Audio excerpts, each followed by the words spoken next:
Darryl Henley is a former All-American that played at UCLA, was a second-round pick for the Los Angeles Rams in the 1989 draft, would have a pretty good start to his NFL career, but only 5 years in, he was involved in drug charges and later part of a setup in prison that led to him serving 41 years, which he is currently in the middle of. We'll tell you the story of Darryl Henley on this episode of Distant Replay. This is Distant Replay. So it's time for another true crime episode here on Distant Replay, and we got another good one for you. We always enjoy your research, Mike, and the time you put into this to bring us all the details of these cases so that people can get caught up on these athletes that go down the wrong path. And today, we're talking Darryl Henley. What made you select this show? Well, Ben, first of all, how you doing? I'm good, man. I'm good. I'm pumped for this one. All right, nice. Yeah, so Darryl Henley was another listener suggestion. And if you just Google true crime sports, they list all the popular sports figures that have been involved in true crime incidents, and he's one of the names that comes up. So if people listen that are familiar with true crime, you'll know Darryl Henley's name. We're here today just to fill in the gaps on what happened. Well, I'm looking forward to you filling in the gaps, pal. You always do a great job of it and really kind of get to the nuts and bolts of it. So let's jump into this one. And as we always do, we got to start with a little bit of background on who Darryl actually is.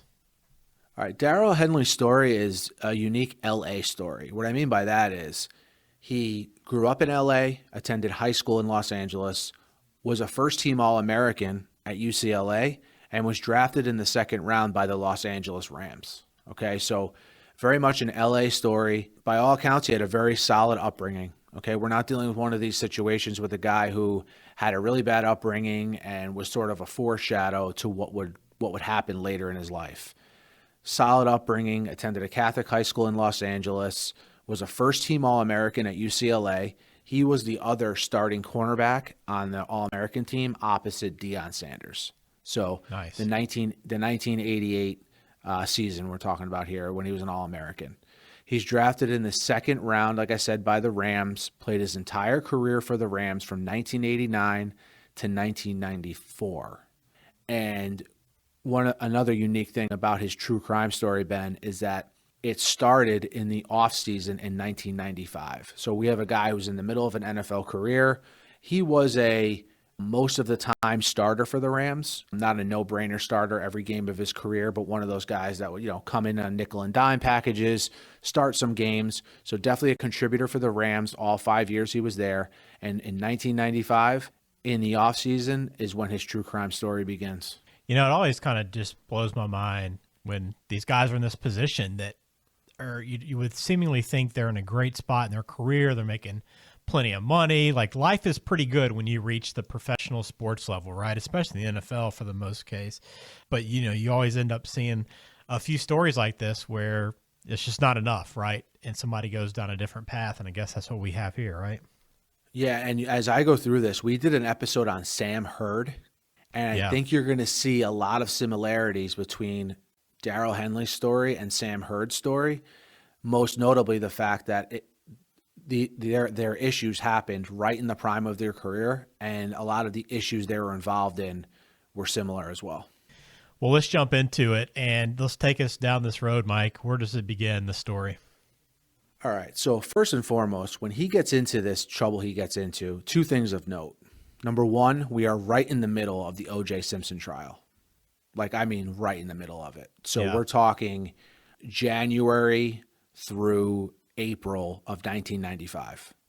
Why I mention that is Darryl Henley's trial is in Orange County, while OJ's is in Los Angeles. Okay, so just to set the scene there.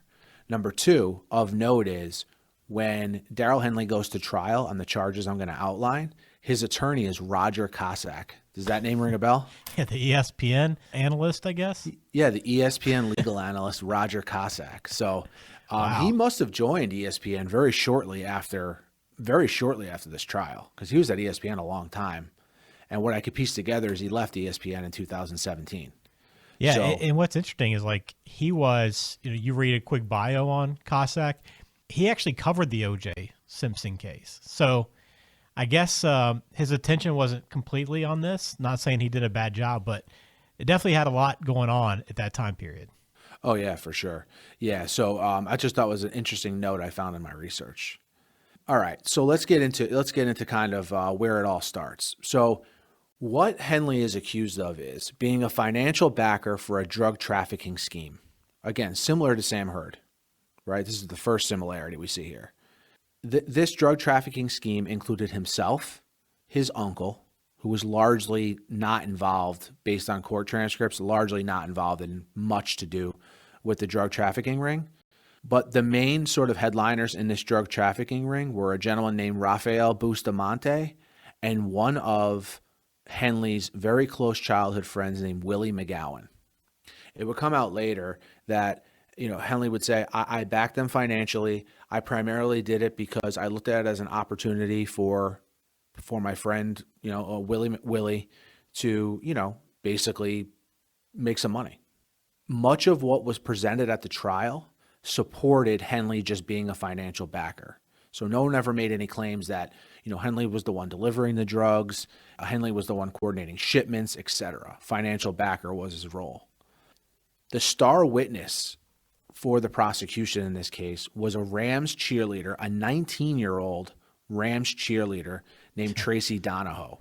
First of all, what I learned is that you could be a professional cheerleader at age 19. I don't know for a professional team. I don't know if that happens these days. Well, I would assume they're college cheerleaders before they become professional cheerleaders, but admittedly, I'm not very familiar with the cheerleader world, okay? But the star witness, picture this, is this 19-year-old Tracy Donahoe, Rams cheerleader. She's by all accounts seduced, the defense says, she's seduced by Henley. She has a relationship with Henley. Henley brings her on all these trips. By this point, she is using cocaine as well. It comes out in the trial. And the role she plays is she's transporting drugs given to her by Bustamante and McGowan on commercial jets. Commercial jets, okay. So a situation where, hey, look, we need to get these drugs around the country. We're trafficking drugs. How are we going to do it? All right, well, Tracy hangs out with us. She seems like she wants to be involved. She wants to hang out with us, so let's see if she'll do it. And she agrees, all right? And on one of these trips where she's transporting the drugs, she's busted for carrying 12 kilos of cocaine in an Atlanta airport. So she gets busted for carrying these kilos of coke, and now she's facing jail time. Add to this, Donahoe's father is a member of law enforcement. So how the prosecution painted her was an innocent victim, again, who was seduced by Henley, and that he lured her into transporting drugs, with all the trappings of being a celebrity, essentially. Right. Okay. The defense says she's lying, and her family cooked up this whole story of Henley being the mastermind to avoid her going to jail. At trial, she fingered Henley as the mastermind, in essence, in exchange for leniency, is what the defense was saying.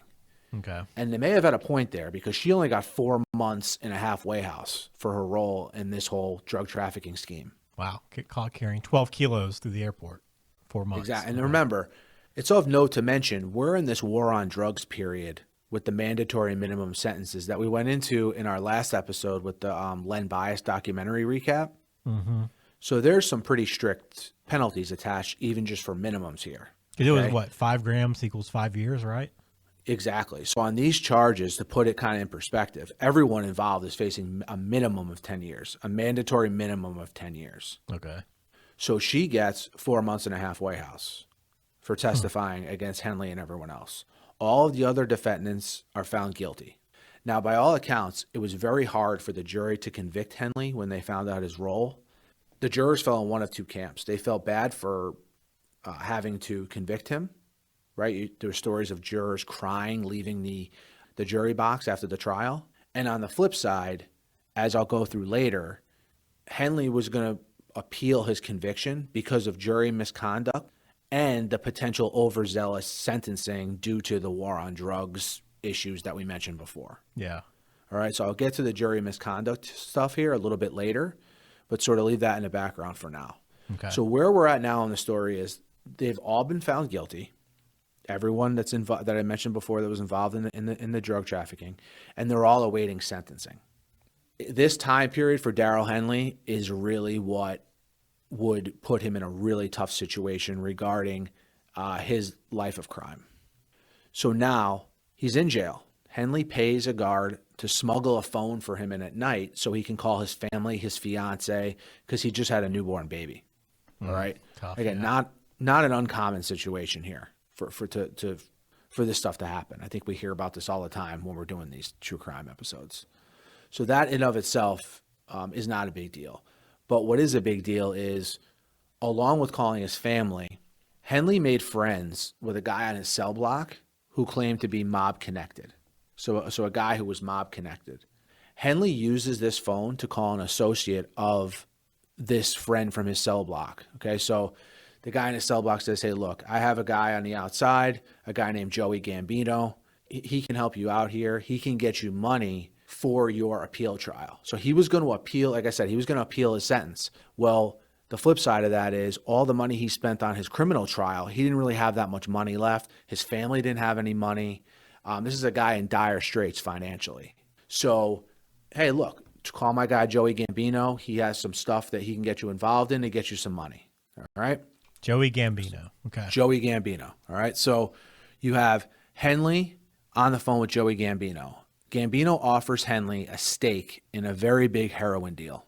Now again, this is very appealing for Henley because he has no money and he has to pay for his appeal somehow because he knows there's a good chance that he could get his sentence reduced based on jury misconduct, especially.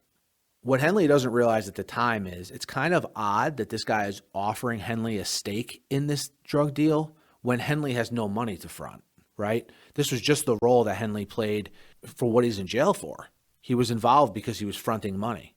Probably should have been a red flag for Henley, but again, he's desperate at this time. Yeah. Okay. Now, to add to making him a part of the heroin deal, what Gambino also offers to do is to murder the cheerleader, Donahoe, who testified against Henley and the others, and the presiding judge over the case, Gary Taylor, right? He says, look, I'll take care of these two for you because of what they did for you. And the money you make in the drug deal, I'll just take money off the top for killing those two, right? That's how we'll pay for that. Don't worry about it. No need to front any money. Okay. So like this whole scheme. So basically it's like, I'm going to cut you in and just give you this money, this heroin money, and I'm going to take a cut to kill these people when he could just take all the money for himself out of the heroin deal. Right. Yeah. He's basically saying, hey, look, Joey, I'm a nice guy.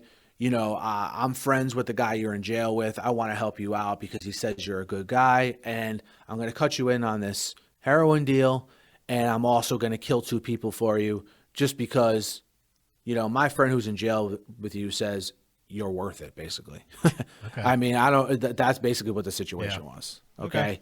Now, again, I know like the benefit of hindsight, we see a lot of red flags with this, but he's desperate at this time. And in reality, Joey Gambino is an undercover DEA agent who's talking with a mob-like voice when he's talking to Henley on the phone. Very similar to, remember the Scheme documentary that we did? Yeah. When you had, again, someone sort of going undercover. That in that case was an FBI agent, and the guy was an Italian. He had the most like Italian name ever. Right. It was like something D'Angelo. Yeah. So out of all the names to make up when you're trying to impersonate a mobster, I just thought it was funny. Joey Gambino was the one they picked. Isn't like the Gambino crime family a pretty big deal in New York, and probably was in the 90s? It was, yeah. It was a recognizable name if you didn't know much about the mob. Yeah. Put it that way, right? Yeah, exactly. So in reality, Joey Gambino is an undercover DEA agent, and his buddy from the cell block is actually an informant who set him up. That guy was released from prison shortly thereafter. Henley, now, because of this incident, had murder solicitation and another heroin trafficking charge added on to his charges. Jeez. So now he's in a really, really, really tough situation, obviously. Henley, in order to avoid life in prison, gives up the right to contest his trial verdict. Remember how I said he was going to appeal his sentencing? Yeah. Or appeal his trial on the first charges? Well, now he's facing 2 drug trafficking charges, and basically murder for hire situation. So he gave up his right to contest his trial verdict for the first case in a plea for the Joey Gambino related charges. Now, the reason why this would become important, Ben, is because 5 years after Henley was convicted, I remember Henley and all of his other people involved in the first drug trafficking scheme were convicted and in jail. An appeals court took a look at the case from the jury misconduct standpoint and decided that racial bias did play a role in Henley's first case. Jeez. Okay. Jurors were on record as calling some of the defendants the N-word and saying that they were going to, quote, going to hang. Unbelievable. Well, now listen to this. As if that isn't bad enough. Another juror admitted to using meth throughout the whole trial. Golly. And another juror went to Henley's house and said in exchange for $25K, the meth-addicted juror would vote for his acquittal. Oh, my God. So all these people are members of a jury that convict Henley in that first trial. Damn.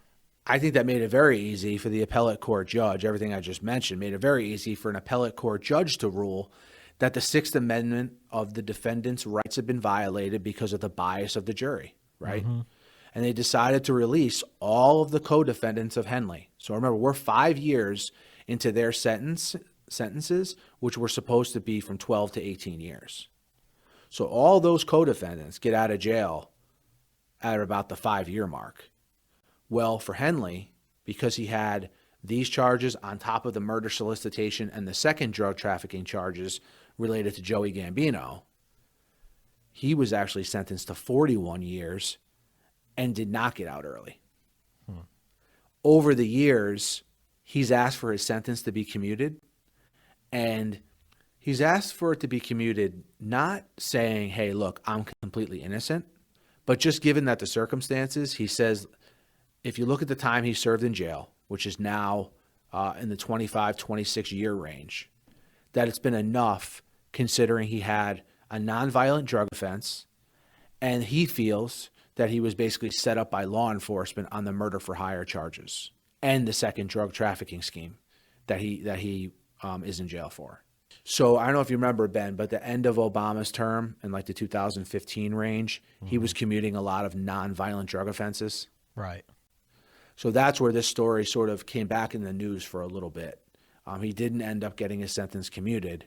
But, it begs the question, does, the murder for hire and the first drug trafficking charge, does that make, the powers that be look at his case differently? And do they really consider it nonviolent? Yeah, it's an interesting question.